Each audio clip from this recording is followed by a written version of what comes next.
रांची में प्रधानमंत्री रोजगार मेले का आयोजन। कार्यक्रम में 260 अभ्यर्थियों को मिला नियुक्ति पत्र। पीएम मोदी ने अभ्यर्थियों को वर्चुअली किया संबोधित। पहलगाम हमले की पूरे देश में हो रही घोर निंदा। व्यवसायियों ने बंद रखी अपनी दुकानें। कहा केंद्र सरकार की हर कार्रवाई का करेंगे समर्थन। पहलगाम हमले को लेकर देश भर में आक्रोश। गिरिडीह में हिंदू संगठन ने पाकिस्तानी प्रधानमंत्री का जलाया पुतला। जेएमएम ने भी किया पुतला दहन। सरायकेला में बीजेपी ने किया अंबेडकर सम्मान समारोह आयोजित। पूर्व सीएम चंपाई सोरेन ने कांग्रेस पर साधा निशाना। कहा कांग्रेस ने अंबेडकर को किया अपमानित। और झारखंड के पूर्व सीएम चंपाई सोरेन ने निर्णायक आंदोलन की कही बात। कांग्रेस महासचिव राकेश सिन्हा ने किया पलटवार। चंपाई पर चेहरा चमकाने का लगाया आरोप। नमस्कार, बहुत स्वागत है आप सभी का। मैं हूं आपके साथ ज्योति यादव। रांची के सीसीएल दरभंगा हाउस में प्रधानमंत्री रोजगार मेले का आयोजन किया गया। इस मौके पर केंद्र सरकार के कई विभागों के अंतर्गत चयनित 260 अभ्यर्थियों के बीच नियुक्ति पत्र का वितरण किया गया।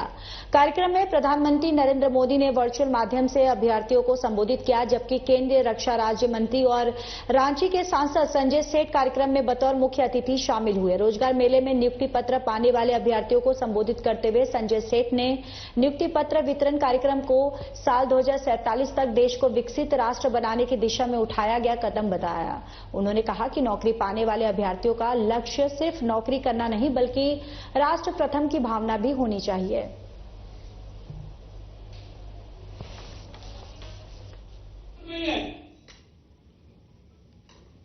ये आने वाले 22 साल बाद हम 2047 जब भारत अपनी आजादी के 100 साल मनाएगा, आप उसके ब्रांड एम्बेसडर हो। और वो 2047 कैसा होगा वो आप पे निर्भर है। हम सब ने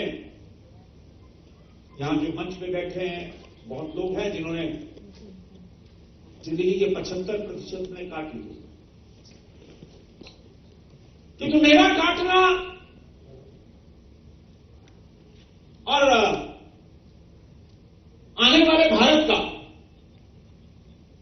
कि हमारा भारत कैसा होगा, आने वाली जनरेशन को हम कैसा राष्ट्र दें, यहां पे निर्भर है। राष्ट्र आजादी के बाद हम पंचवर्षीय योजना सुनी थी। पंचवर्षीय योजना होती है। सभी माननीय प्रधानमंत्रियों ने बहुत काम किया। तो चलिए, इस बीच बड़ी खबर गोड्डा से सामने आ रही है, जहां पर कलेक्ट्रेट परिसर में लगी आग। ये बड़ी जानकारी गोड्डा से आप तक पहुंचा रहे हैं, जहां पर नए कलेक्ट्रेट परिसर में लगी आग। आग लगने से एक कार सहित कई दोपहिया वाहन जले। अग्निशमन विभाग ने आग पर पाया काबू और आग लगने के कारणों का फिलहाल पता नहीं चल पाया है। ये बड़ी जानकारी। देखिए, नए कलेक्ट्रेट परिसर में आग लग गई है और आग लगने से एक कार सहित कई दोपहिया वाहन जो है वो जले हैं और अग्निशमन विभाग ने फिलहाल आग पर काबू पा लिया गया है। तो वहीं आग किस कारणों से लगा है, फिलहाल अभी ये जानकारी सामने स्पष्ट नहीं हो पाई है। ये बड़ी जानकारी गोड्डा से आप तक साझा करें, जहां नए कलेक्ट्रेट परिसर में आग लगी है और अग्निशमन जो है विभाग आग पर काबू पा लिया गया है।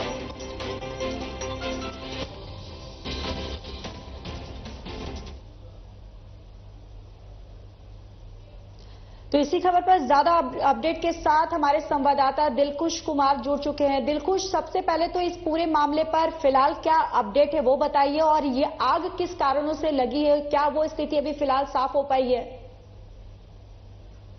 जी, ये जो आग लगी घटना हुई है न्यू समाहरणालय परिसर में हुई है और अभी तक जांच में जुटी हुई है प्रशासन की। आग कैसे लगी है, शायद तापमान बढ़ने कारण लगी है या शॉर्ट सर्किट विषय की बात है, जांच के विषय की बात है।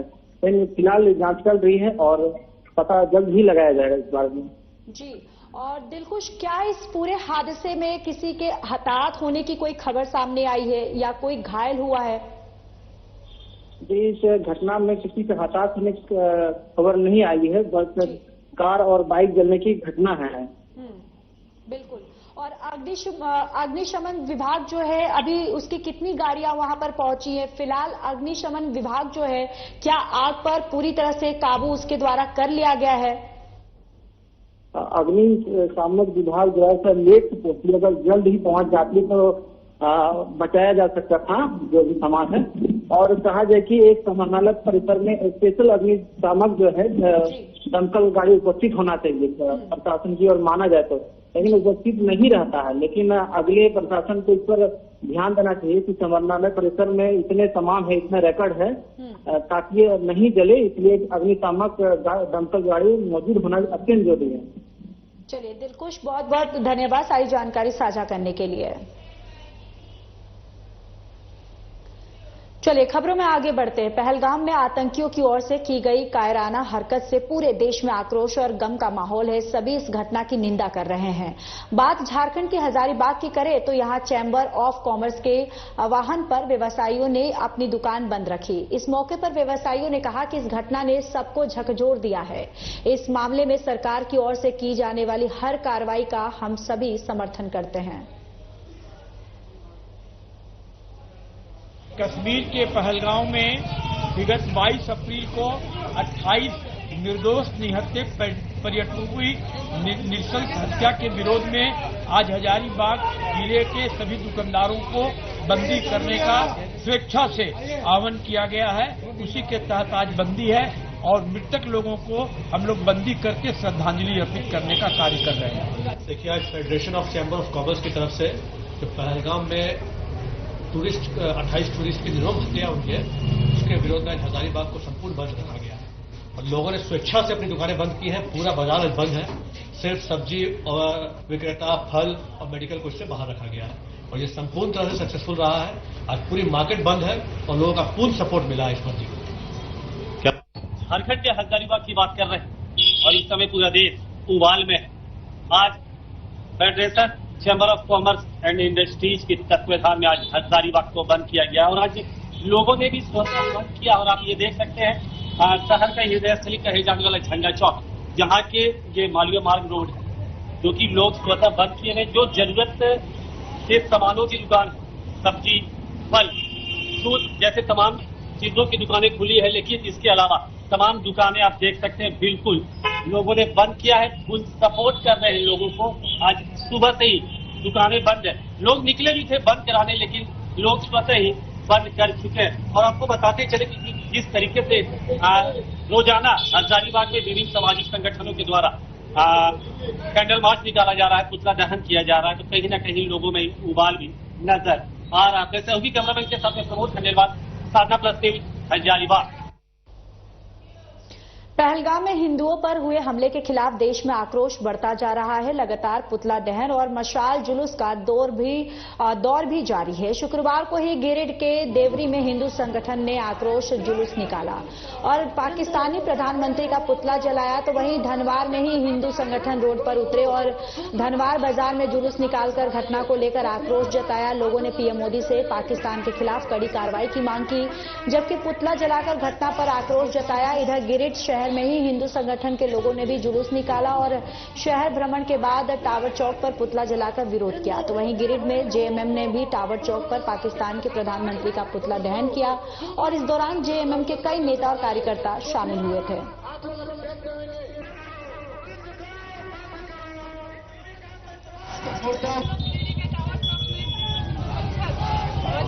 दल के द्वारा यहाँ पे जो है अभी पहलगाम की घटना आप देख सकते हैं कि लगभग 28 लोगों को वहाँ पे आतंकवादियों ने मार गिराया है और ये बहुत विभत्स और दुखद घटना है। इसके लिए हम पूरे देशवासी एकजुट होकर इस घटना के खिलाफ में हम लोग अपना रोष प्रदर्शन कर रहे हैं और उसी के साथ आज गिरिडीह में भी रोष प्रदर्शन हो रहा है।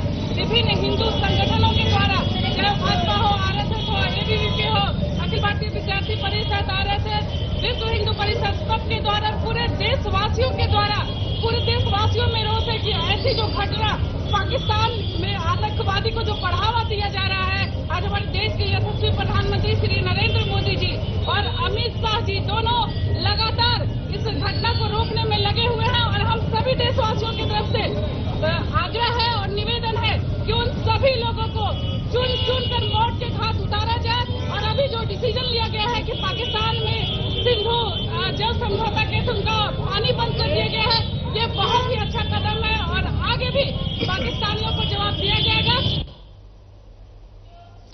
सरायकेला खरसावां जिले में बीजेपी की ओर से आदित्यपुर ऑटो क्लस्टर के सभागार में डॉक्टर भीमराव अंबेडकर सम्मान समारोह आयोजित किया गया। मौके पर उपस्थित पार्टीजनों के मुख्य अतिथि के रूप में संबोधित करते हुए राज्य के पूर्व सीएम सह विधायक चंपाई सोरेन ने कांग्रेस पार्टी पर संविधान निर्माता बाबा साहेब डॉक्टर भीमराव अंबेडकर को अपमानित करने का आरोप लगाया और कहा कि कांग्रेस पार्टी ने डॉक्टर अंबेडकर को चुनाव में हराकर उन्हें अपमानित करने का काम भी किया था, जबकि बीजेपी ने संविधान निर्माता डॉक्टर अंबेडकर को हमेशा सम्मानित करने का काम किया है। उन्होंने कहा है कि हम बीजेपी के लोग उनकी ओर से निर्मित संविधान को जेब में नहीं बल्कि दिल में रखते हैं। तो वहीं चंपाई सोरेन ने पूरे प्रदेश में डेमोग्राफी बदलने की भी आरोप लगाया है और कहा है कि राज्य में बांग्लादेशियों की आबादी तेजी से बढ़ रही है।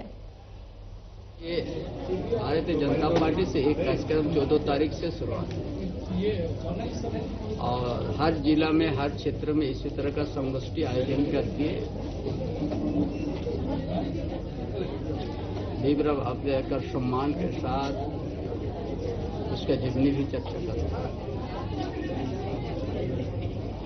जो संविधान सभा में इस राज्य का और भी एक सदस्य था मरांग के जयपाल सिंह मुंडा, और उस चीज का हम लोग जन जन तक ये संविधान सबके लिए है, इस बातों को जन जन तक हम लोग पहुंचाने का काम करते हैं। ये भारतीय जनता पार्टी ही सम्मान देने का काम किया है भीमराव अंबेडकर। कांग्रेस हर समय अपमान करने का काम, कभी भी उनको चैन से नहीं जाने, हर समय ये नीतिगत बात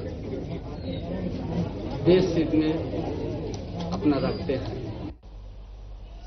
झारखंड के पूर्व मुख्यमंत्री और बीजेपी नेता चंपाई सोरेन ने राज्य में आदिवासियों के धार्मिक रूपांतरण और बांग्लादेशी घुसपैठ के खिलाफ एक निर्णायक आंदोलन शुरू करने की घोषणा की है। इस मुद्दे पर कांग्रेस महासचिव राकेश सिन्हा ने कहा कि चंपाई सोरेन जब इस राज्य में 5 महीना मुख्यमंत्री के रूप में मोर्चा संभाले थे, उस समय उन्हें इन मुद्दों पर ध्यान नहीं पहुंच रहा था। जब विपक्ष में रहकर उनके पास किसी प्रकार का कोई मुद्दा नहीं रहा तो वो मीडिया के बीच चेहरा चमकाने के लिए मुद्दा ढूंढ रहे हैं। राज्य के मुख्यमंत्री 5 से 6 महीने रहे हैं चंपाई सोरेन जी, तब उनको बांग्लादेश घुसपैठिए की याद क्यों नहीं आई? तब उनको धर्मांतरण की याद क्यों नहीं आई? देखिए, ये चंपाई सोरेन जी का बयान हो सकता है, लेकिन ये स्क्रिप्ट आरएसएस का है, क्योंकि उनका आइडियोलॉजी बदल गया है। अब चंपाई सोरेन जी संघर्ष के साथी रहे हैं, लेकिन अब चंपाई सोरेन जी संघर्ष के दिनों को भूल गए हैं और वो गलत आइडियोलॉजी अपनाने वाले लोगों के साथ मिल गए हैं। तो हमें लगता है कि उसकी स्क्रिप्ट को वो बोल रहे हैं। बोले, तमाम चीजों पर हमारी पैनी निगाहें हैं और बांग्लादेश घुसपैठ का मुद्दा तो विधानसभा के चुनाव में भी उठा था। फलाफल क्या हुआ? और झारखंड कौन सा बांग्लादेश के बॉर्डर से सटा हुआ है, ये बता दे चंपाई सोरेन जी। तो सिर्फ एक राजनीति मुद्दा, क्योंकि तमाम चीजों का मुद्दा विहीन हो चुकी है भाजपा। तो अब मुद्दा विहीन जब भाजपा है तो कोई न कोई मुद्दा लेकर के रोज उनके नेता ट्विटर पर, टीवी पर अपना चेहरा चमकाना चाहते हैं। हजारीबाग शहर के जुलू पार्क स्थित मेहता कुशवाहा विचार मंच भवन में शनिवार को कोडरामा विधानसभा क्षेत्र के पूर्व सांसद स्वर्गीय तिलकधारी सिंह की श्रद्धांजलि सभा का आयोजन किया गया। इस मौके पर क्षेत्र भर से बड़ी संख्या में लोग उपस्थित हुए और उन्हें श्रद्धांजलि अर्पित की। कार्यक्रम में हजारीबाग के पूर्व सांसद भुवनेश्वर प्रसाद मेहता भी शामिल हुए। उन्होंने स्वर्गीय तिलकधारी सिंह को याद करते हुए कहा कि वे एक ईमानदार और कर्तव्यनिष्ठ जनप्रतिनिधि थे। उनके कार्यकाल के दौरान उन्होंने जनहित में कई सराहनीय कार्य किए हैं। झारखंड स्वतंत्रता सेनानी विचार मंच के प्रदेश अध्यक्ष बटेश्वर मेहता ने कहा कि तिलकधारी सिंह से राजनीति में बहुत कुछ सीखने को मिला। वे न सिर्फ जनसेवा में विश्वास रखते थे, बल्कि उनके अंदर राजनीतिक समझ और दूरदृष्टि भी अद्वितीय थी।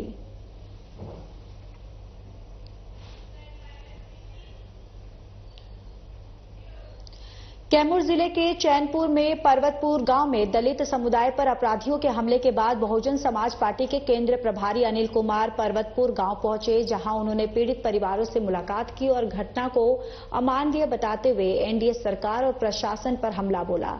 उन्होंने कहा कि कमजोर, शोषित, वंचित, दलित और पिछड़ों पर अत्याचार हो रहा है। ये डबल इंजन सरकार की विफलता का प्रमाण है और बिहार में कानून व्यवस्था पर गंभीर सवाल खड़ा करती है।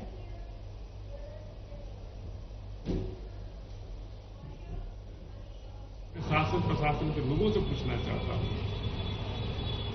कि क्या जो इस पर्वतपुर गांव के जो लोग हैं, दलित समाज में जन्म लेकर के उन्होंने क्या कौन सा अपराध किया है? हम सब लोग तो बाबा साहब को मानने वाले लोग हैं, माननीय काशीराम साहब को मानने वाले लोग हैं, और जब बाबा साहब को मानते हैं इसका मतलब है कि घोर संविधान के साथ खड़े, कट्टर संविधान के साथ खड़े हैं और कट्टर अम्बेडकरवाद है हमारे अंदर। कभी भी शासन और प्रशासन और संविधान को दरकिनार कभी नहीं कर सकते। लेकिन उस घटना को देख करके बड़ा पीड़ा होती है कि हमारी माताओं के साथ, बहनों के साथ, छोटी छोटी बहनों के साथ, बेटियों के साथ इतनी बुरी तरीके से कोई मारा है, और यहां की प्रशासन सामंतवाद और मनुवाद और उन माफियाओं के आगे क्यों नतमस्तक है?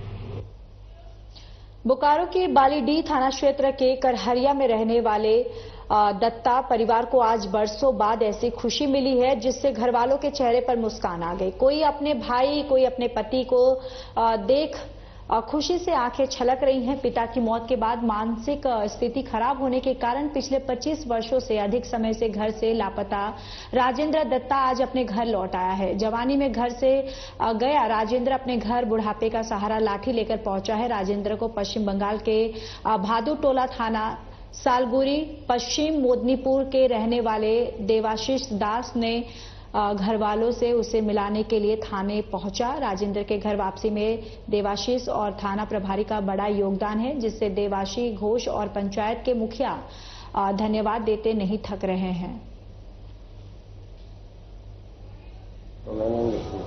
तो याद नहीं आता था घर वाला का? लगता है सबको भी अलग है। कितना साल बाद था? कहाँ रहते थे? जाता था कड़कपुर में जाता था। काम करते थे कुछ? क्या काम करते थे? लाइन का ले लीजिए, काम दुकान का सेलमिन। यहाँ कैसे पहुंचे बोकारो अपना घर? बोकारो आ रही वहां से पता नहीं आता, वहां से चला आया। वहां का लोग ले आया। सूचना रात को 7 बजे हमें एक फोन आया थाना के माध्यम से, कलकत्ता से, मेदिनीपुर से फोन आया कि एक व्यक्ति हमारे आपके पंचायत के जो है जो गुम हुए थे, तो वो शायद वो मिल गए। तो हमने तुरंत फोन में बोला पहले उनकी फोटो भेजा जाए ताकि हम शिनाख्त सही से कर पाए कि हमारे पंचायत का ये है या नहीं है।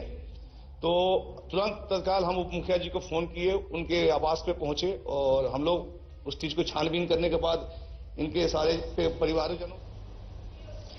झारखंड एटीएस ने प्रतिबंधित संगठन के खिलाफ बड़ी कार्रवाई की है। एटीएस ने धनबाद के वासेपुर से 5 संदिग्ध को हिरासत में लिया है। प्राप्त जानकारी के अनुसार एटीएस की टीम ने गुप्त सूचना के आधार पर शनिवार सुबह धनबाद के वासेपुर इलाके में छापेमारी की। इस दौरान टीम ने वासेपुर के नूरी मस्जिद के आसपास तलाशी ली। इसके बाद गफ्फार कॉलोनी स्थित अमन सोसाइटी में छापेमारी की। जो खबर सामने आ रही है उसके मुताबिक एटीएस की टीम हिरासत में लिए गए लोगों से पूछताछ कर रही है।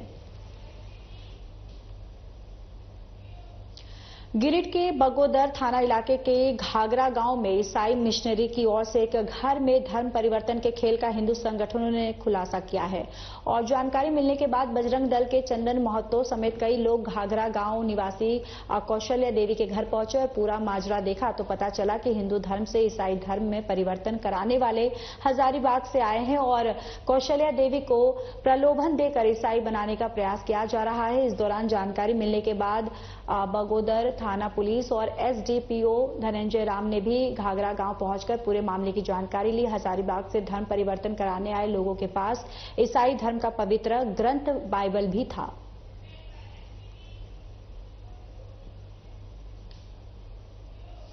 पोटका प्रखंड क्षेत्र के नूतनडी गांव में आदिम और निवासी जुआन अखाड़ा और tribal culture society Tata steel foundation Jamshedpur की ओर से देर रात्रि नूतनडी गांव में वीर शहीद गंगा नारायण की 235वीं जयंती मनाई गई। इधर इस मौके पर आधा दर्जन सांस्कृतिक नृत्य की प्रस्तुति से झारखंड सांस्कृतिक झलक जमी पर उतर गई। पूरा गांव वीर शहीद गंगा नारायण सिंह की जयंती मनाने कार्यक्रम में पहुंचा, जिसकी अगुवाई आदिम निवासी जुआन अखाड़ा नूतनडी और tribal culture society Tata steel foundation ने की। इस मौके पर फिरकल नृत्य की प्रस्तुति ने कार्यक्रम में समा बांध दिया, जिसका हजारों लोगों ने आनंद उठाया। इसके पूर्व कार्यक्रम का उद्घाटन अतिथियों ने दीप प्रज्वलित कर किया।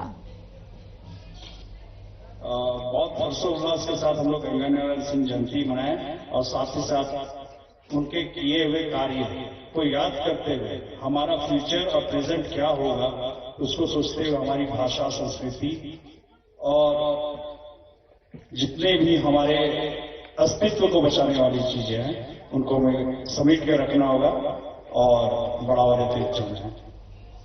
गुमला जिले के सिसई थाना की पुलिस ने एक दुष्कर्म पीड़िता का केस लेने से इनकार कर दिया है। यहां तक कि पीड़िता को थाना बार बार नहीं आने के लिए कहा गया है। इससे आहत होकर पीड़िता ने अपने हाथ की नस काटकर आत्महत्या का प्रयास किया। हालांकि परिजनों के प्रयास से उसकी जान बचा ली गई।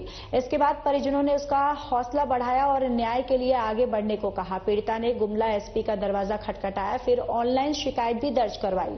पीड़िता ने कहा कि जब तक उसे न्याय नहीं मिलती वो अपनी लड़ाई खुद लड़ेगी और चुप नहीं बैठेगी। इधर एसडीपीओ सुरेश प्रसाद यादव ने पूरे मामले पर जांच की बात कही है। खबर आई थी कि जो पीड़िता थाने में गई थी और उसका जो आवेदन पर विचार नहीं किया गया था, तो मैं थाना प्रभारी से इस बारे में अपडेट लिया तो उनके द्वारा बताया गया कि सर जो पीड़िता आई थी तो उसमें थाना प्रभारी का इंडोर्स नाम से वो आवेदन नहीं दे रही थी, इस हिसाब से नीचे लिखी थी, जिसमें थाना प्रभारी के द्वारा बताया गया था कि जब थाना में अब केस दर्ज कर लिया तो थाना प्रभारी के नाम से आवेदन लिखिए।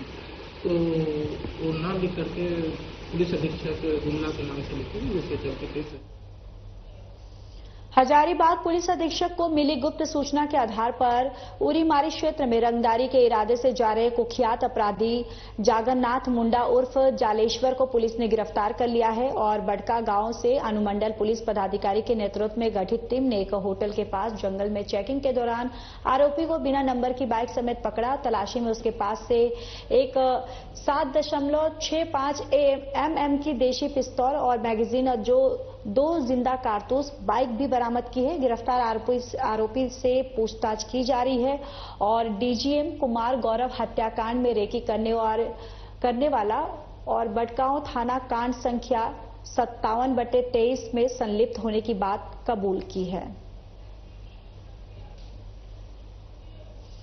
खबर मसौडी से है, जहां रजनीश हत्याकांड का पुलिस ने सफल उद्भेदन कर लिया है और मामले की गंभीरता को देखते हुए पटना के वरिष्ठ पुलिस अधीक्षक और पूर्वी पटना के नगर पुलिस अधीक्षक के निर्देश पर अनुमंडल पुलिस पदाधिकारी वन नव वैभव के नेतृत्व में टीम का गठन किया और गठित टीम ने तकनीकी अनुसंधान के क्रम में घटना में संलिप्त अभियुक्त करण कुमार और धूरी कुमार को गिरफ्तार कर लिया है। दोनों आरोपी लहसुना थाना के उस्मानचक गांव के रहने वाले घटना में संलिप्त अन्य नामजद अभियुक्तों की गिरफ्तारी के लिए छापेमारी जो है पुलिस के द्वारा की जा रही है। दिनांक 1/4/2025 को लहसुना थाना को सूचना प्राप्त हुई कि एक व्यक्ति रजनीश कुमार पिता अजीत दास साकिन उस्मानचक थाना लहसुना जिला पटना को अज्ञात अपराधकर्मियों द्वारा मारकर उनका शव उस्मानचक मुसहरी उस्मानचक की मुहानी के पास जो फायर है उसमें फेंका हुआ है। सूचना पर तत्काल कार्रवाई करते हुए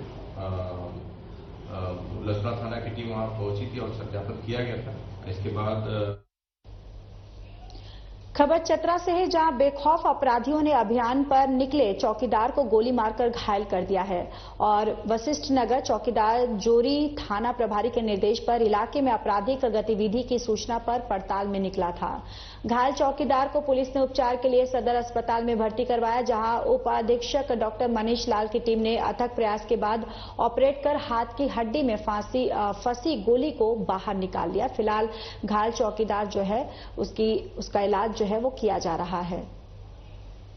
करीब 6:30 बजे राम प्रवेश कुमार नाम व्यक्ति जो चौकीदार के पद पर थे, जोरी थाना के अंतर्गत आते हैं, सूचना मिला कि गोली लगा है बाह में, तो सदर अस्पताल में उनको लाया गया और एक्सरे कराने के दौरान देखा गया कि एक बुलेट जो है वो लेफ्ट ह्यूमरस बोन के पास फंसा हुआ है।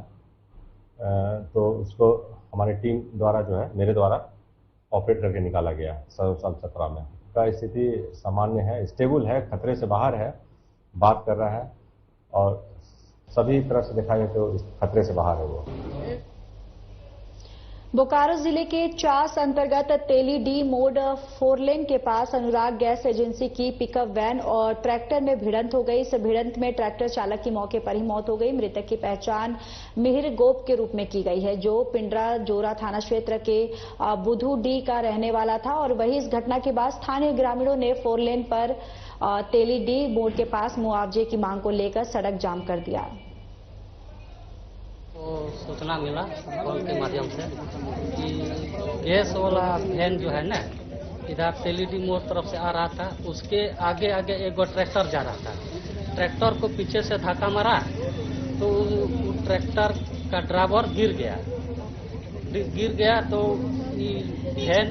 वैन वाला उसको मार दिया, धक्का मार दिया और ट्रैक्टर आगे बढ़ते गया, इधर गढ़ा तरफ चल गया ट्रैक्टर और वैन रोड में रह गया। फिर क्या हुआ, मौत हो गई?